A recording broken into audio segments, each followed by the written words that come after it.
السلام علیکم ورحمۃ اللہ وبرکاتہ۔ ہمارا المیہ یہ ہے کہ ہمیں جو الجھن ہوتی ہے، اگر اس الجھن کے مطابق اس کا حل نہ پیش کیا جائے تو وہ کہتے ہیں کہ یہ کیسے ہو سکتا ہے، ساری دنیا میں یہ کام چل رہا ہے تو ساری دنیا حرام کمانے پہ لگی ہوئی ہے۔ علماء کرام جو ہیں ان کو ایک ہی حدیث یاد ہے کہ جو چیز آپ کے قبضے میں نہیں ہے وہ آگے نہیں بیچ سکتے ہیں۔ تو آج تو ساری دنیا اس طرح کا پراپرٹی کا کاروبار ہے، دوسری چیزوں کا کاروبار ہے، آن لائن کاروبار ہے۔ تو بھائی جو احادیث ہیں ان کو آپ بنیاد بنائیں۔ جب بنیاد اس کو بنائیں گے پھر اس کے آگے اس کا حل بھی تلاش کیا جائے گا۔ آپ کے میرے پاس کوئی چیز نہیں ہے تو آپ مجھے کہتے ہیں تو میں کہہ دوں گا بھی میرے پاس چیز نہیں، میں آگے کسی سے لے کر آپ کو دوں گا، یا میں دکاندار کو کہہ دیتا ہوں کہ آپ یہ چیز فلاں آدمی کو بھیج دیں تو میں پھر کمیشن لے لوں گا اس آدمی سے جس کو چیز بھیجی گئی ہے۔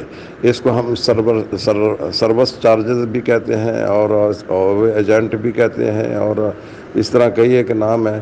تو یہ میں نے جو محنت کی ہے اس کا حق الخدمت میں لے رہا ہوں۔ آن لائن کاروبار جو ہوتا ہے اس میں چند ایک چیزیں ہوتی ہیں۔ ایک تو اکاؤنٹ ہولڈر ہے جس کا اکاؤنٹ ہم یوز کرتے ہیں، استعمال کرتے ہیں۔ ایک خود یہ کاروبار کرنے والا آدمی ہوتا ہے۔ ایک امیزون کمپنی ہے جو اس میں ملازم، ایک وہ سٹور ہوتا ہے جس سے ہم نے چیزیں لے کر مہیا کرنی ہوتی ہیں۔ ایک یہ سروس دینے والے ہوتے ہیں، یہ امیزون کمپنی اس کے سروس دیتی ہے اور اس کے معاوضے میں کچھ چارجز بھی لیتے ہیں۔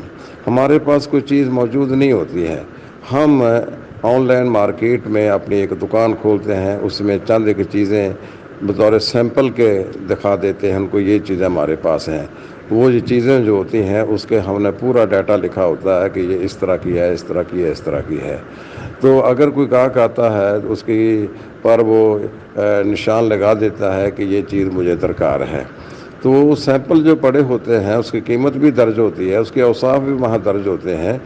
تو یہ پھر جب وہ ٹک مار کر دیتا ہے تو ہم اس سٹور سے وہ چیز لے کر پھر امیزون کو کہتے ہیں کہ فلاں مکان فلاں ایڈریس پر اس کو ڈیلیور کر دیا جائے۔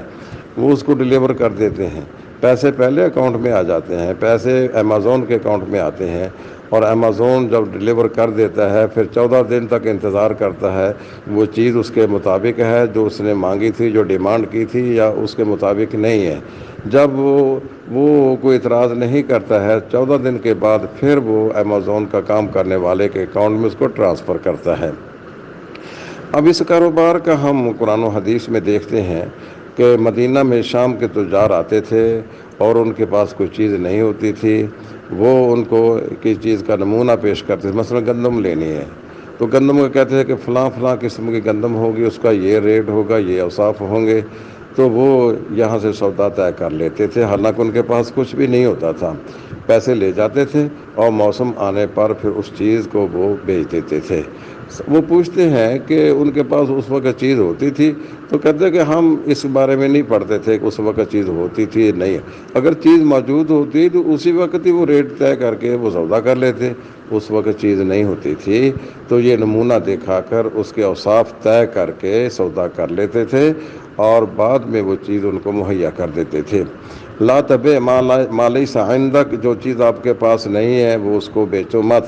اس سے ایک چیز یہ مستثنا ہے، سیمپل دکھا کر کوئی چیز کا سودا کر لینا۔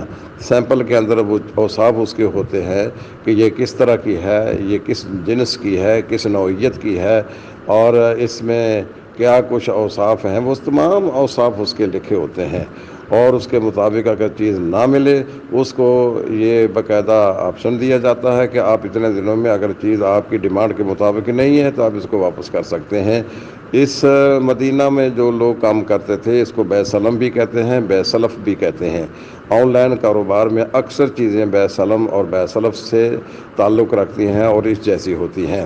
یہ لا تبع ما لیس عندک، اس میں سے یہ ہم اس کو خارج کرتے ہیں، باہر نکالتے ہیں، لہذا یہ کاروبار جائز ہے بشرطے کہ اس میں کوئی دو نمبری نہ کی جائے۔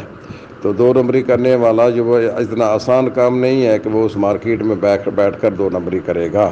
اگر کرے گا تو یہ امیزون کمپنی جو ہوتی ہے جو باقاعدہ اپنی خدمت کا معاوضہ لیتی ہے وہ اس کا نوٹس لیتے ہیں. تو اس طرح یہ امیزون کام چلتے ہیں.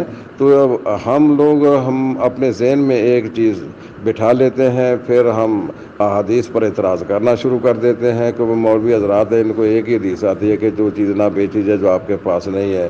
تو آج سارے جہان میں یہ کام آن لائن مارکیٹنگ ہو رہی ہے، تو اس کا کیا حل ہے آپ کے پاس؟ ہم نے تو کتاب و سنت کو معیار بنانا ہے، اس کے مطابق اس کا حل سوچنا ہے. تو خدا را اس طرح احادیث کو نارگیدہ کرے، حدیث کو سمجھیں اور اس کے مطابق اپنے آپ کو ڈھالیں. السلام علیکم ورحمۃ